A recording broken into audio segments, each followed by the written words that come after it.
You are listening to the IFH Podcast Network. For more amazing filmmaking and screenwriting podcasts, just go to ifhpodcastnetwork.com. Welcome to the Bulletproof Screenwriting Podcast, episode number 182. One day your life will flash before your eyes. Make sure it's worth watching. Morgan Freeman, The Bucket List. Broadcasting from a dark, windowless room in Hollywood when we really should be working on that next draft. It's the Bulletproof Screenwriting Podcast, showing you the craft and business of screenwriting while teaching you how to make your screenplay bulletproof. And here's your host, Alex Ferrari. Welcome to another episode of the Bulletproof Screenwriting Podcast. I am your humble host, Alex Ferrari. Now, today's show is sponsored by Bulletproof Script Coverage. Now, unlike other script coverage services, Bulletproof Script Coverage actually focuses on the kind of project you are and the goals of the project you are. So we actually break it down by three categories: micro budget, indie film market, and studio film. There's no reason to get coverage from a reader that's used to reading tentpole movies when your movie is going to be done for $100,000. And we wanted to focus on that at Bulletproof Script Coverage. Our readers have worked with Marvel Studios, CAA, WME, NBC, HBO, Disney, Scott Free, Warner Brothers, The Blacklist, and many, many more. So if you need your screenplay or TV script covered by professional readers, head on over to covermyscreenplay.com. Today's show is also sponsored by Indie Film Hustle Pro, our private and growing community for filmmakers and screenwriters. It was created for film creatives like you to meet, network, and support each other, learn from film industry experts, and to get the answers to your burning questions and more. The journey in this business is rough. There is no guarantee to success, but your chances of reaching your goals dramatically improve when you find others who are on the same journey as you and you work together towards a common goal. That is why I put together IFH Pro.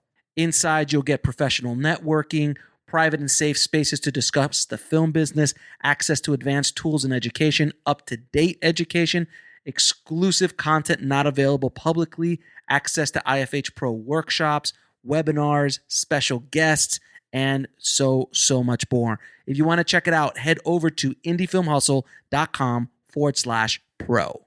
Well, guys, today we have screenwriter Julia Cho. And Julia is one of the screenwriters behind the new Pixar movie, Turning Red.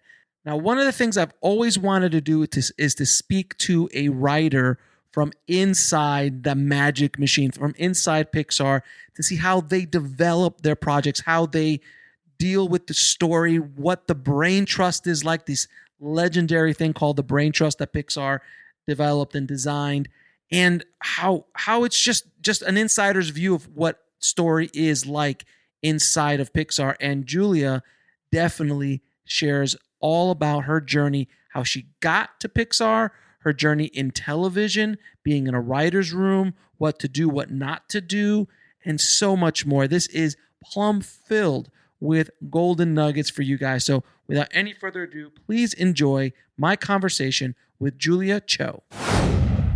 I'd like to welcome to the show Julia Cho. How are you doing, Julia?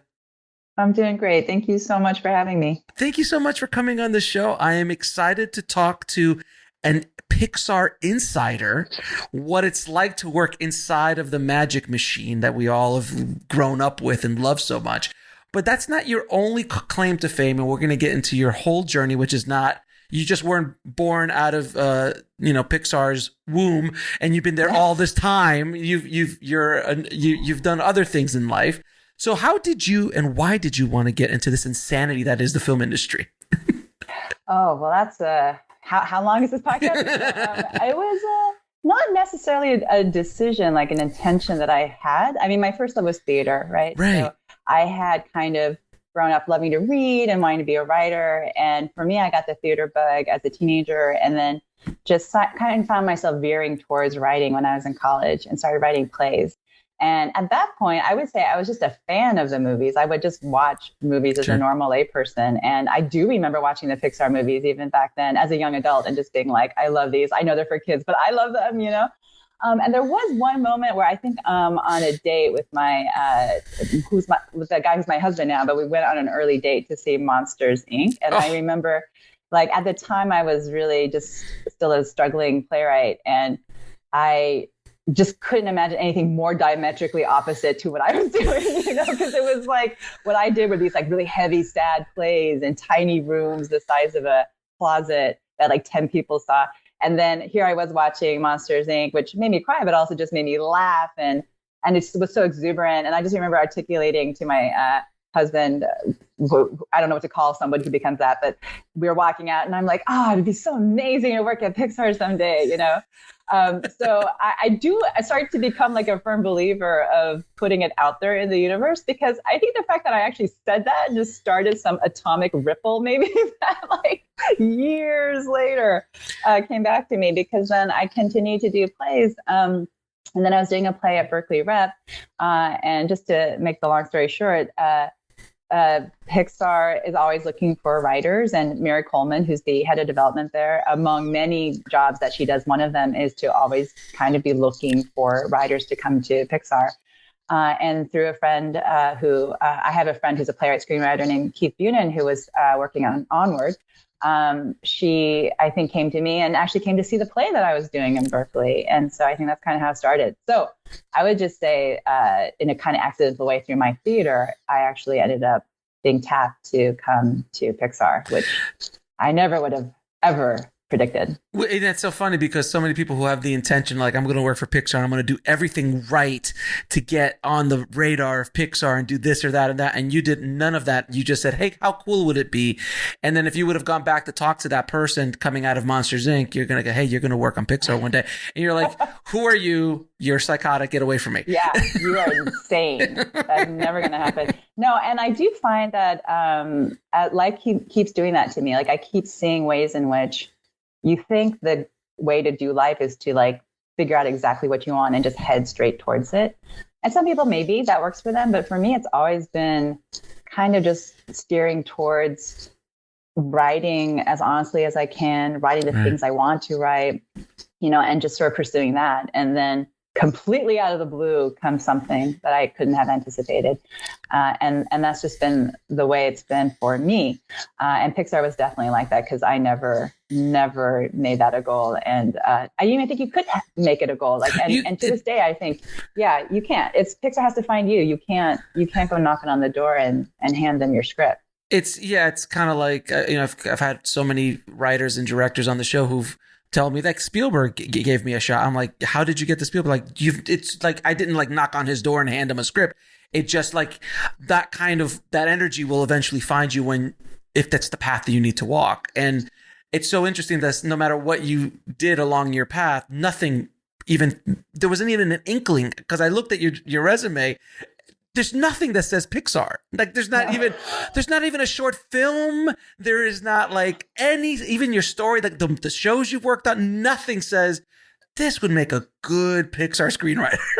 Yeah, exactly. Yeah. And then I think it's also been illuminating though, because, once I got there, I felt like, total fish out of water. And it was really gratifying then to meet the other writers and realize a lot of them had motley backgrounds too. Other playwrights had ended up at Pixar, not just me. I do feel like the perception is that there's a certain thing you'd expect out of a Pixar writer. And then I have found that the actual writers there are much more idiosyncratic, interesting bunch. Right, exactly. Because it makes the writing more interesting when you have a motley crew, a motley background, as you say. Yeah. And I think that, no one there, I don't think I've encountered yet, did feature animation before coming to Pixar, and when you think of what that world is of feature animation writers, it's really small. And I think that Pixar feels like we've got that covered, like the people here know how to do feature animation. So what that kind of frees up is that the writer can come with a different set of skills. And I think that's been really great. That's sort of like, you don't have to overlap on our Venn diagram. You can actually have your own thing, and we can have a place where we all meet, but we actually want people who think differently or have different experiences. Now, you also went to Juilliard and the Sundance lab as well early in your career? As a playwright. Yeah, I did. I got to develop a play at Sundance and go to Juilliard on do a playwriting residency there. Again, both things don't suck at all. if you're a writer. So what are some of the biggest lessons you took away from you, since you were such a young writer at that point, from working in those two amazing, programs? Oh, well, gosh. Sundance was really illuminating because I was so young. I think that was one of the first kind of professional-ish experiences I had. And I just remember feeling like that first play I was trying to write, I really struggled with. And I just had a moment where I got to the point where I was so lost. And I was working on a piece of writing, but just felt like I couldn't really land it. And I just remember getting on my knees and praying. I literally prayed to God. I was like, I don't know what to do. And this play, I need to present it before the entire Sundance group, right? Because we're all doing readings for each other. And I just remembered doing a prayer that I don't remember word for word, but the gist of it was like, please help me get out of my own way. Please just larger force. I don't know what you are, God, the universe, just take over, because I think it's like, I think, and I couldn't articulate it at that age, but I think it was this sense of rather than trying to generate something from my ego, please help me tap into something and be a conduit to something instead, And I think that was maybe the first time I'd really thought about writing in that way, because I kept seeing writing as something I did that was out of my ego and my identity. And I think that was maybe the beginning of feeling like writing was, if it was working right, was actually me tapping into something or me channeling something, And so I don't think I succeeded, to be honest, completely, but at least that was where I felt that first intuition of oh, there's a different way to write. And then I think the thing I learned from being at Juilliard, which was some years later, I was a little bit more experienced, but not very. I just remember, so my teachers there were Marcia Norman and Chris Durang, who are both lauded, amazing, American playwrights with a capital A and a P, they're amazing. And we would come in with our 10 pages, we would just come in with 10 pages. And I just remember that at the time I was writing a lot of really just sad or dark stuff. And we would talk about our voices and what we were trying to write. And I just remember Marcia being we all want to be Neil Simon. We all want to just write funny and happy, and she's like, you are who you are. There's nothing you can do about that. You can't wish you were a different type of writer than the writer you are. So don't even bother. Don't even waste time doing that. And that helped because I think I was in that mode of why can't I write funnier, happier things? And she was just too bad. You are who you are. And then the other thing she would do, which has stayed with me, is she always kind of referred to writers as warriors. I think the image of us is we're drunken and soft and, just lay around in our bathrobes, typing. Right. And she really reminded us of how much courage it takes to write and how tough you have to be to write. And she always spoke of us as, warriors if we were really engaged in doing it right. So I think that's kind of stayed with me. So, that's so funny because I've had the pleasure of talking to so many amazing screenwriters and filmmakers. And I always ask, especially with writers, I go, is there ever a moment where you just wrote something down and you go back to read it and you go, who wrote that? That's amazing. Oh, all the time. Yeah. Well, I don't. Not the amazing. I'm not sure about. Not the amazing, yeah. But you just how did something literally hit, you tapped into something that wasn't you, but it is. This is what I found as a writer myself. Yeah. When you tap into that thing, it is that energy. And this goes for Oscar winners, Emmy winners, Tony winners I've spoken to. They tap into that thing, but it comes in filtered through you. So it is a filtering process that you are the filter. So it comes out through your voice, but it still comes through you. And if you're not in a place of ego when you're doing it, because I've written in a place of ego, horrible to write in that place. But when you write, when you're like what you said, then you feel something coming through you. It's so much easier. Yeah, it is. And it's rare. I think that's the thing. It's you can't plan it. You just kind of, and I really do feel it started to become the way surfers go out every day. They go out every day. And some days the waves are awesome and some days the waves suck, and I increasingly felt like writing was like that. I would show up every day and someday I'd catch a nice wave, but other days they'd be nothing happened today. That's a great analogy. That's a great analogy. I love that analogy. Well, and because the waves aren't generated by the surfers, right? The waves are coming from, I don't know, whatever it is that causes waves, the tide, the moon, the gravitational pull of the universe. So yeah, it definitely feels like I'm not generating the wave. I'm trying to catch it, but I can't catch it unless I show up. My job is just to show up. I will steal that because that's an amazing analogy. I love that analogy. You're absolutely right, because as a writer, as a creative, you're trying to catch waves, but you have to show up every day because you never know when the really gnarly wave is going to show up and you're going to be there to catch it. Yeah. And how many times, I mean, I'm sure you've also had the experience of like showing up and feeling like crap. Like, oh my God, I barely slept. I feel awful. Nothing good can come up today. And then it ends up being a great day. Like something happened, and vice versa. I've had days where I go in and I'm like, I'm ready. I feel good. And there's like totally crickets. Just crickets. Yeah, nothing. You're just like, oh my God. I woke up for this, Is this what it is? Now, from your work as a playwright, how did that prepare you for writing in Hollywood, writing in a writer's room?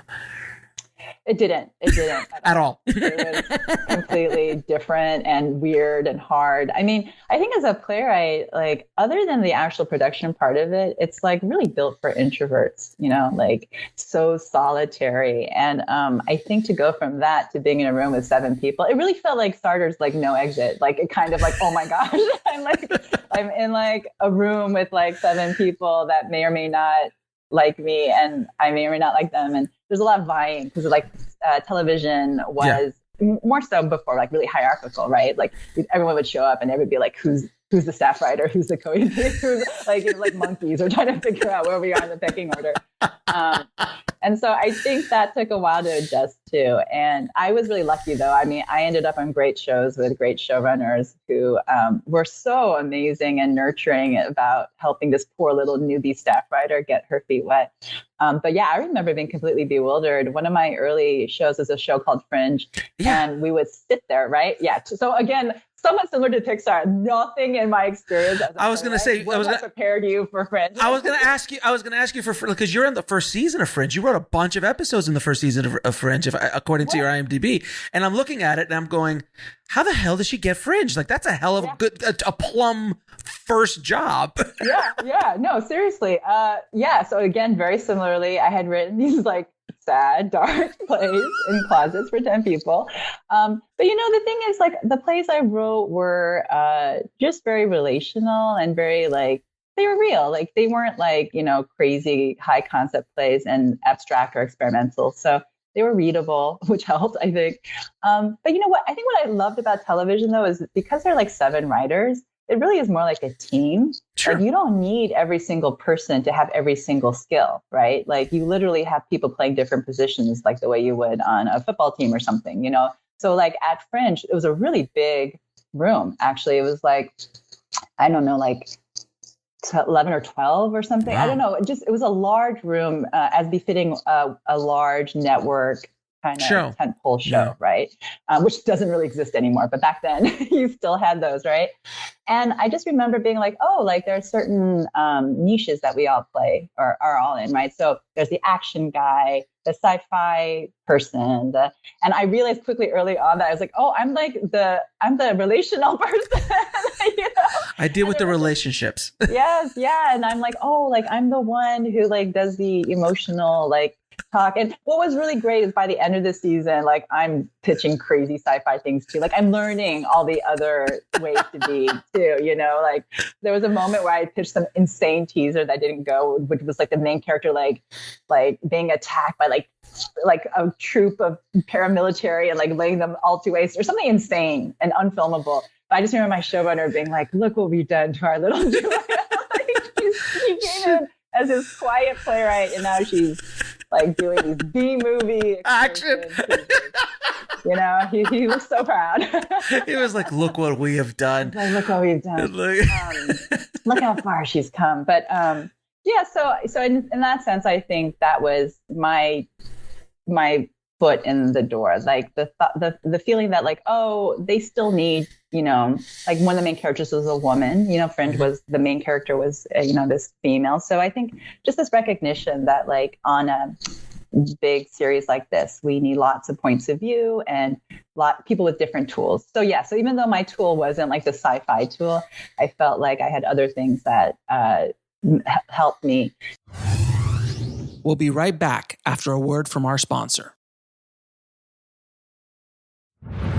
And now back to the show. But yeah, how I got on there, now I look back and I do think that was really how did you get how did you get on there? Like, who was so I was on, that was actually not my first show. My first show was a legal procedural, which made more sense, frankly, that I was kind of approached for that because it was by a production company that was in New York. And the first showrunner, who didn't stay and become the boss of it, initially was supposed to be a man who was also a playwright. Like, so there were some, reasonable things. With Fringe, I think it was just like my agent at the time was not the agent of the showrunner, but he was somehow like just really involved with it. I forget exactly how. And so he could at least get my work read. So I think just being able to get me read was part of it. And then I think there was one play I had where it was like a play called Durango that was about a dad and his two sons. And it was all just about them going on a long road trip together. And I think, so I think now it makes all the sense in the world now. Yeah, I mean, I think like the showrunner and the other people, the production company read that and could really connect to it. And like, so it's so funny how Hollywood works because they're like, when they walk through the door, you're like, we need someone who's literally written a story about a father and a son who have to kind of go on a road trip. And then you walk in, you're like, perfect, hired. Yeah. That's so weird. It is, yeah. And I think you're kind of right because like Fringe, there was a female main character, but then it was a father-son story. It was like, right. And so yeah, I think there was that, but then I still had to jump through the hoops of like getting read and then also doing my interview but I just really got along with the showrunner and we clicked in the interview. So that's all awesome. That. And somehow miraculously I ended up on that show. Now you also worked on another one of my favorite shows, Big Love. You have really interesting taste. I love it. I love Big Love because I was a Paxton fan, like such a, God, rest in peace.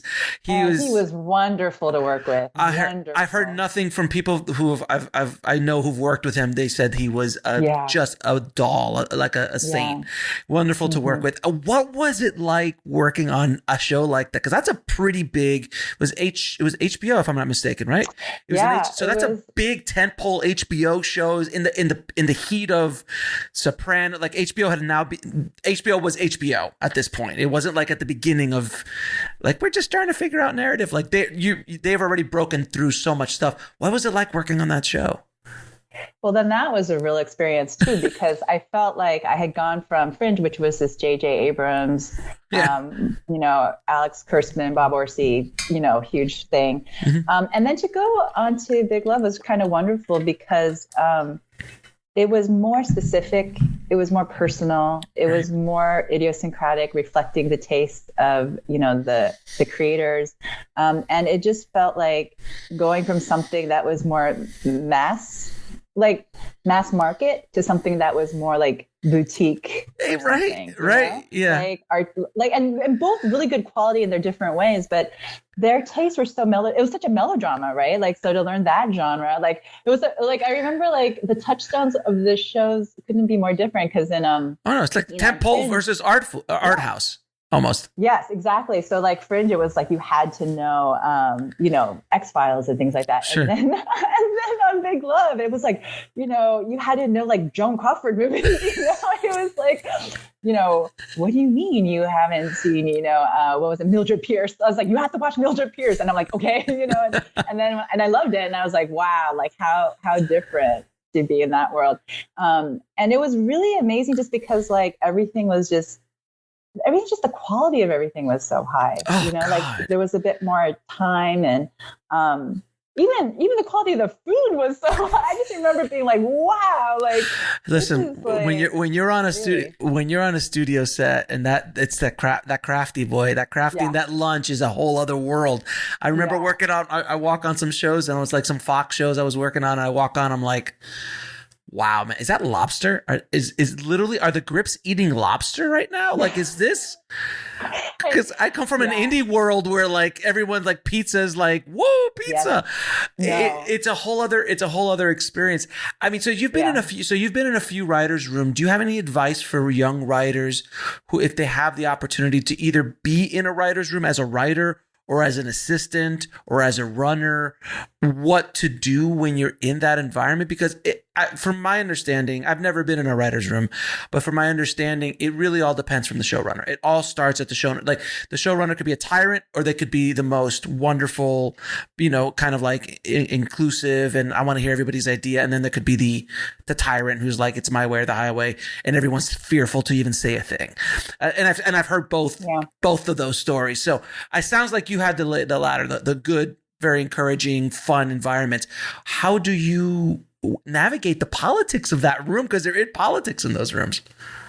That's a great question. I mean, the funny thing is, like, I have had really nice showrunners, but even so, it's been a really complicated and very often kind of tense environment, just because everyone is under such an enormous amount of pressure. I mean, I would say that for anyone starting out, being in the room in any capacity is actually a huge education. It's like, if you want to be a writer, I do think the best way, if you can find it, is a position of being a writer's assistant. And I would say that, I could be wrong, but even if the showrunner is difficult, the writer's assistant, the job is pretty clear cut. You're just basically taking all the notes of everything that people are saying and pitching, and then having to sort of disseminate them. So in some ways, it's like, I don't know how much better or worse your job can get. You know what I mean? In some ways, like, unless there's, interpersonal stuff. But I do feel like the job is pretty direct. And what it allows you to do is to understand how to pitch and understand how to listen and give feedback to. And basically you're learning all those things because you're seeing people in real time do those things with each other. And I do think that perspective makes it so that whenever I meet an assistant, number one, if you're an assistant, I am always impressed, because that is not an easy job to get it. So you are some kind of rock star. just to get there. I mean, yeah, I'm like, you are a rock star. I don't know what your background is, but you are super smart and you're on it. And then the second thing I feel like when I am with these writer's assistants is that I have been in rooms, I'm in a room now where the assistants regularly pitch, like not often, because I think that they are actually, busy taking the notes or doing other things, but their perspectives are always valuable and are always like really smart. And so I think that as a writer's assistant or someone starting out, initially your job is to listen and to understand what the flow of everything is and the content. And then gradually, I think you can start contributing. And what I find 9 times out of 10 is that if the contribution is very personal, like, we're talking about, there's a story point of car accidents, and and if you're an assistant who's been in a car accident, then by all means you should speak up and be like, this happened, I felt this way, I felt that way, because that kind of stuff is always invaluable. Right. I think where assistants can get more into trouble is if they start like judging what's happening. Like, I don't think that's a good idea, because that's going to be hard for anyone to say or do. Right. But I think as long as you're just contributing to the personal, like, that's almost always like a really great way to begin winning the trust of the room, and then eventually, building on that. And yeah, I think it's a really hard job, but a really, the ones who have been writing assistants before, I think, just have a complete leg up on the other writers. So if you have been attacked by a paramilitary group and you do lay waste to them with your superpowers, speak up. Yes. Speak up. Yes, please. When you were 14 and developed your super mutant powers, please share how that was. How does that make you feel? Is it like X-Men? Does X-Men get it right? Like, how does that work? That you felt when you started filming? So on a writer's assistant side, that's great. But as a writer, there is that, it's that, like you said, tense, weird political environment. And I don't mean political in a bad way. It's just the nature of any time you get 7 or 8 people in a room together, there's a hierarchy. How do you not step on other people's toes? How do you because there are do's and don'ts that are not written down anywhere. So I forgot, I heard somebody in a writer's room tell me, like, don't go behind somebody's back, say it in the room, things like that. But these are things they don't teach you, and you have to learn the hard way.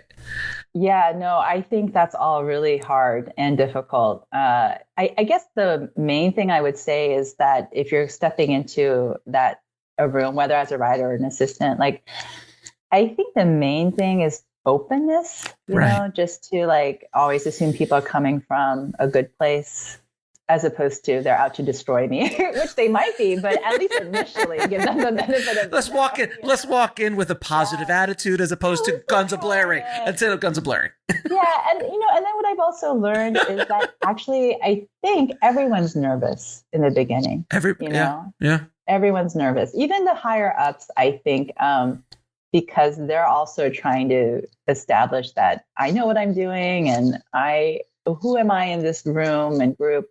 So I think there's that. And then there's also, staying out of the line of fire as much as possible, just like, keep your head down. If you're the new one, then it's sort of like, perhaps the parents might argue at times and, what is your role is to be, you're Switzerland, you're neutral, unless something really bad and unfair is happening, I think you try to just do your best. Mom and dad are fighting. Because you are the new one. So you're sort of like, you're the apprentice. That's how I felt when I was a staff writer. I really felt like I was the apprentice. And my goal was to exude an air of being everyone's little sister. Like that was that was your way. Consciously or not. That was what you were doing. Yeah. So it's always horrible when mom and dad are fighting in the room and you're just like, I'm not going to get on either person's side. I'm just going to stay here very quiet. And they go, Julia, what do you think? And you're like, I don't know. No, and it happens on a set too. When you're on a set, you see the producer or the DP and the director fighting, or the producer or director fighting. You're just like, I'm over at Crafty. I'm over at Crafty. I'll just be over there eating frozen, mocha bars or something at Crafty. Exactly. But and I will say, like, I have been through difficult rooms too. And what, at least the silver lining on all that, is that some of my fondest connections came out of the hardest experiences, right? Because you actually do then really bond with the people that you're going through it with. So there is something, it doesn't redeem the entire experience, but then at least you can be like, well, but I came out of it with these really tight connections. That's awesome. Now, if you were able to go back to your younger self, the one that was going into the Sundance lab, and you could tell her, listen, you're going to have a crazy situation in the next these next years going up. What piece of advice would you want to give her? And like, this is the one thing I wish I would have known. I guess I have been kind of thinking about this, like what would I have extended to my younger self, because I am somewhere that I never anticipated. Right. And it sounds a little hokey or kind of like, I don't know, maybe too self-compassionate, but I think I would have tried to unburden my younger self from so much of the fear that she carried, like this fear that I'm never going to make it. I'm never going to succeed. I remember, like, when I was telling that earlier story about being on my knees praying. Yeah, no, exactly. It truly was, because I felt like a failure. I felt like I am not able to do this, and I can't, and I guess what I would want to tell that younger self is this feeling this is just a feeling. It's not true, and that everything I have now was always in me. It may not have been, I had all the tools or all the skills, but I am the same person, and I was always capable of the things that I could do. I just didn't know it then. And so I think where I don't want to necessarily give my my younger self like an ego complex. It's like, hey, dude, you're gonna go into Pixar in X amount of years. You're gonna kill it. You're going to be with J.J. Abrams. You're going to be on an HBO show. No, you're not doing that. But I think what you're saying is so profound, because we all carry, as creatives, we all carry imposter syndrome with us at every level. Every level of your career, there's a sense of imposter syndrome. But that fear of like, we're not good enough. I don't have the goods, this or that. And a lot of times, I know this just from talking to you from your path. You might have been fearful of what you were doing. I'm not good enough there, but you didn't even have the understanding. I'm like, I'm not good enough to be a Pixar writer because that wasn't even on your radar. No, I was already not good enough to do the things that I was doing back then. Right. Let alone on such a low scale. Yeah. Yeah. So you add so much more stress to your life for things that really are out of your control. Well, in so many ways. Yeah. And I guess it's complicated because I'm still sort of sorting through it because, at the same time, my dreams were much more humble when I was smaller, which was like, yeah, just get to the Sundance Theater Lab. I also realized that like my goals were always kind of crazy high because it was like, I felt like a failure because I was trying to write something sublime, like I wanted to write something great. And, that's not ambition. I think it's kind of just a sense of like, I want to make something really beautiful, and so feeling like I was failing at that was also just like a profound kind of sense of, it was like an existential crisis or something. Right. And I do think there's something to like going back into your earlier self and being like, have the right goal. You know what I mean? Because like, don't make the goal the success or the job or the money or the glory, because all those things you actually have not that much control over. Right. But you can make it your goal to write something beautiful and honest and moving, or something that helps you heal, or, those are things that are in your control of what you can aspire to do. And the crazy thing is, if you do those things, then all the rest of the stuff will come by itself. That's so, again, I'll use the word profound because you're absolutely right. Only from being on the path for a while, you can go back and say something that profound, because you're absolutely right. When you're younger, you're like, I want to win an Oscar, or I want to make, 7 figures in a year, like these kind of goals that are really empty goals. But if your goal is, I want to, with my work, help somebody. I want to help myself heal. I want to help other people here. I want to really take somebody out of their busy day and have them laugh for an hour and a half. Mm-hmm. Like those are the goals because everything, if you do that well, everything else comes, because there's so many people looking for that writer. Yeah. And, there's an Andre Agassi story that I really like. He was raised by, because, he was the child of an immigrant who like drove him crazy hard. And I guess the story goes that when he was growing up, he was a tennis prodigy, right? Mm-hmm. But what he would do is he would just wail on the ball as hard as he could. He could just hit the ball as hard as he could.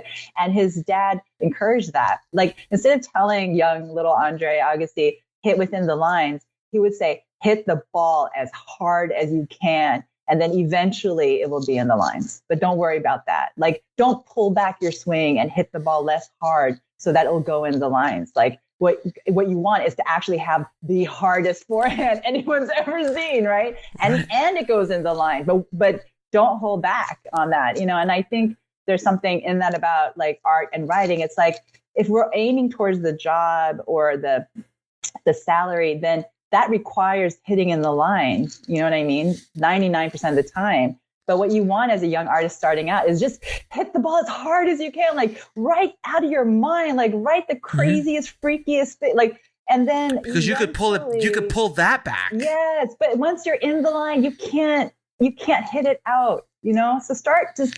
Go big. Go big first, because as you develop the big swing all the time, you can then learn how to pivot that swing a little bit over to the left just to get in the line. But you have the biggest swing on the court, and that's what you look. The craft later, but like do not hold back on the power. Yeah, exactly. What's great. Good stuff. I love this conversation. Good stuff. Now let's get to your new film, Turning Red, which is a wonderful film. I saw it the other day, and I was blown away by the heart of it, the humor of it. It is such a movie of its day, meaning that the young people in it are not the young people that were in Monsters, Inc. or in other older Pixar movies. This is a very relevant, updated, experience of what it's like to be a young person. And I have 2 little young people in my life that I see through their eyes what they're going through now. And it's so different than what you and I went through. Oh, yes. Thank God there was no internet. That's all I'm saying. Yeah, for sure. Back then. For sure. So how did you, so we already discussed how you got into Pixar as far as, getting courted to come in. I have to ask you, so you walk into the Pixar building, first day of work, to start working. What is that like? Like just the pressure of like walking through those halls. You've seen the behind the scenes, I'm sure, in some videos, and you're walking, you're like, oh God, what am I doing here? We'll be right back after a word from our sponsor. And now back to the show. And that thing is so big, you must feel like this big. Yeah, it's a lot. It's a lot. I mean, I think I felt that way even just coming, because you have to have an interview before you get hired, right? So just like coming to be interviewed was really intimidating. And it's a beautiful campus too. Like stunning. It's just gorgeous. And again, like coming from theater, which is like cramped, sticky floors, rats running through the dressing rooms. Like, Sure. Like, oh my gosh. The aura is kind of hard you come in and everything glows. But I do remember my first day of work. I guess I don't remember the particulars. And I should also say my first day of work was not this project. My first Pixar job was actually another project that then I didn't stay on. And then I ended up on Domies.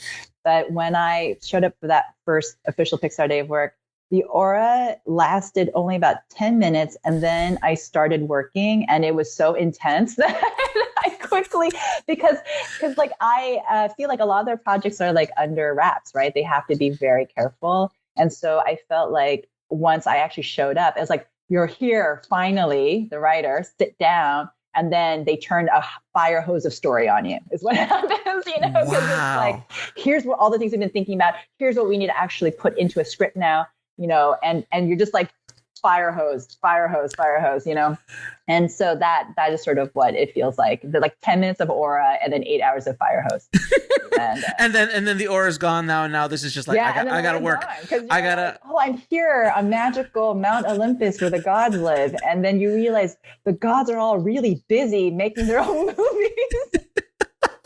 And here's a fire hose of story that you got to deal with. So here, you're not even a demigod. You're just a plain a peasant. You're a peasant. You're a peasant that has been allowed in, and now now get to work. Now get to work. Yeah. Now get to work. It's so funny because I think we were talking about a little bit off air how Pixar builds their story. Can you talk a little bit about your analogy of how Pixar is so different than other animation studios or other studios in general on how they develop story? Yeah, I think that I was used to a more linear development process where you would have like a first draft, and then you have iterations of that first draft that just refine the first draft. And I think Pixar encourages you to throw away that first draft and restart from scratch almost with your second and third and fourth. So it was kind of surprising to me how bold and even encouraging of boldness they are at Pixar. Every other place I had been about retaining as much as you could. And they were really about finding the best thing, even if it meant completely letting go of what you had. And I think that they had done it enough with enough movies that they have a certain confidence that actually can work, because it felt insane and hard to do that. Like, what do you mean we can't, build off of the first iterations, And, we didn't throw out 100% of it, but it just felt like with every, so like there's a reels process, where once you're greenlit into production, you have like 6 to 8 screenings. And those first screenings, you're presenting the entire movie and getting thoughts and notes on it. And so depending on how each goes, so the first screening was a certain version of the movie, but then the second screening, because of the notes and thoughts we got on the first, was a totally different movie. And so I was saying to you how I feel like it's almost a prototype way of looking at story development, where I would imagine that if you could look back and see let's say 8 prototypes that the Apple iPod had, you might have seen like the first prototype was maybe really different, but what they're saying is like, oh, but the wheel works in this prototype. So let's keep the wheel and change everything else. And that's really kind of what it felt like with each screening that we did. It'd be like, this part of the movie works, so let's keep that. And then not go forward until every other part of the movie works as well as this part, so with every iteration, you're trying to create the best movie as opposed to refining the first movie that you had. Right. And it's like, I think like you were saying off air, it's kind of like, because they are in Silicon Valley up in Northern California, they are, their founders are tech. Steve Jobs and I forgot his other name. Not Lasseter, but the other one. They're tech guys, so like they come at it from a tech way of looking at things. And that's just my own pet theory on like why the process is like this. But when I think about Pixar, so often it's lauded as this creative, incredible company, which it is. But to me, when I really think about it, it's also squarely a tech company because everything they do is based upon technology. And I think what doesn't get the credit is how unbelievably advanced their technology is, because the technology is why the movies look so good. Like the animators might be doing the incredible animating that they're doing, but there are programmers who are creating tools, the rigging, the movement, like all the tools are made by Pixar. Nobody's making the tools and Pixar's like, buying them at Home Depot. Like they are literally making everything they do. So it's a pretty incredible approach. And I think that, way of creating technology, maybe even the way programs are created, might have influenced the creative process as well. Now, did you work with the famous Pixar Brain Trust? Of course. What is that? What is that? So what is that process like? Really terrified, I would say. I think the first time it was like, who's coming? Are you kidding me? It was a little... So tell everybody what the Brain Trust is if they don't know. So the Brain Trust, I don't even know where the term came about, but it's just that at Pixar, all the directors and creators weigh in on each other's projects. And so there is a brain trust of producers and directors. So for us, the people who are around who are weighing in, when I initially came, it was Lee Unkrich, Andrew Stanton, Pete Docter, of course. So you have like these people who are enormously intimidating because as I've said, like I came in not ever having done any feature animation before. And here are the gods of feature animation, like you walk into the main building and there's like a whole case of the Oscars that these people have won. Just the director of Monsters Inc. is literally there. Yeah, so that was really like, thank God Pete Docter is such a kind and grounded person, because it was really like I had to not fangirl when I saw him, and Up, all those movies. Oh no, it's incredible, right? So the Brain Trust is amazing because they come in and they read the script. Like, so one of the first things we had to get greenlit into production was they had to, as a group, approve the script. But then just with every reels, like there's a long session. There's like a whole thing where it's like a ritual now, right? It's like you present the movie, everyone watches the screening. And then there's like a 2 to 3 hour note session, of just going around the room and everybody chiming in. And the Brain Trust at one time can be as small as, 10 people or as big as 20 or more. So wow. It's really intimidating, but it's also really, really helpful. And a big part of our Brain Trust was also, Pete Docter was one of the exec producers, but Dan Scanlon, who had just, was doing Onward and then came off it. And Adrian Molina was, I think, the AEP on it. So they all would kind of help. So there was a brain trust, but then the three of them also felt like they really kind of helped shape the conversation and pull out what they thought were the most pertinent things. And they gave us deep notes. They were not easy notes. They weren't just like, why don't you just change the scene? Or maybe this line would work. They were like deeply structural notes. And I think what makes it effective, though, is I get notes all the time.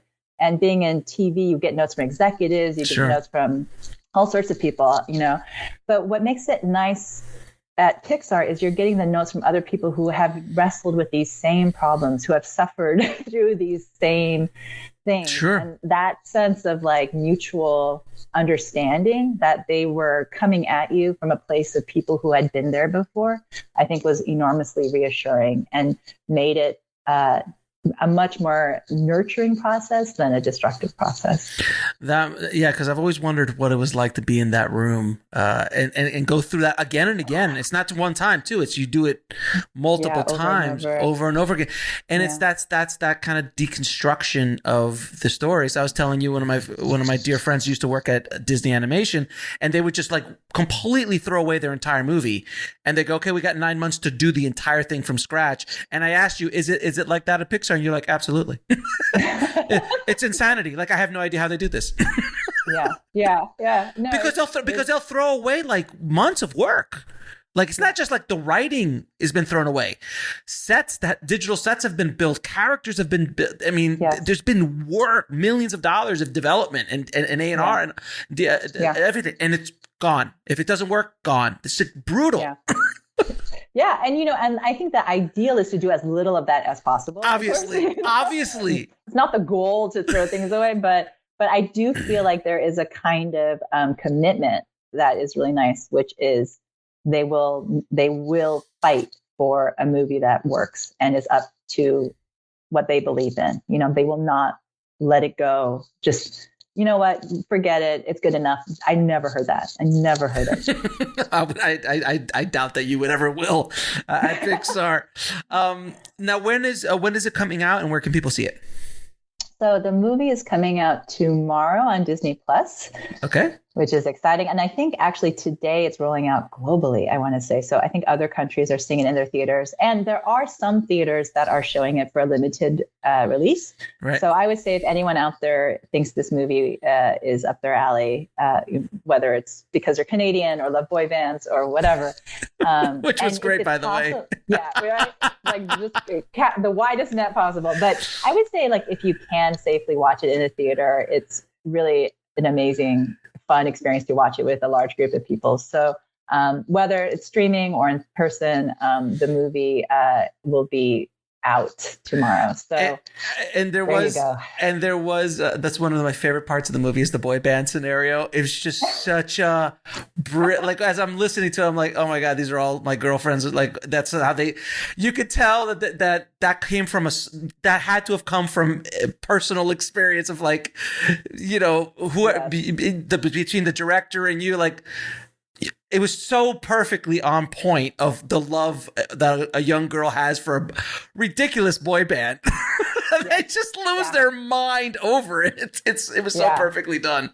Yeah, no, I think that was really a fun discovery to make, like, that her only goal in life is to go to a concert. Was it called O-Town? Well, there is an actual band called O-Town, but the band for the movie's purposes is called Four Town. Four Town, that's right. But there was 5 of them. Brilliant. That's right. That's just absolutely brilliant. Now, I'm going to ask you a couple questions to ask all of my guests. Yeah. What advice would you give a screenwriter trying to break into the business today? Just love it. Love what you're doing. Love writing. Love writing so much that nothing can make you stop writing. And pray. Do what I did. Get on your knees. Get on your knees and pray. Lord, please help me get through this scene.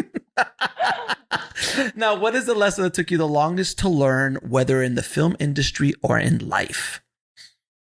There's so many things I'm still trying to learn. And I think the thing I've only started to learn now is how to integrate all the different parts of my writing selves, because I did have a playwright self and a TV self and then a Pixar self.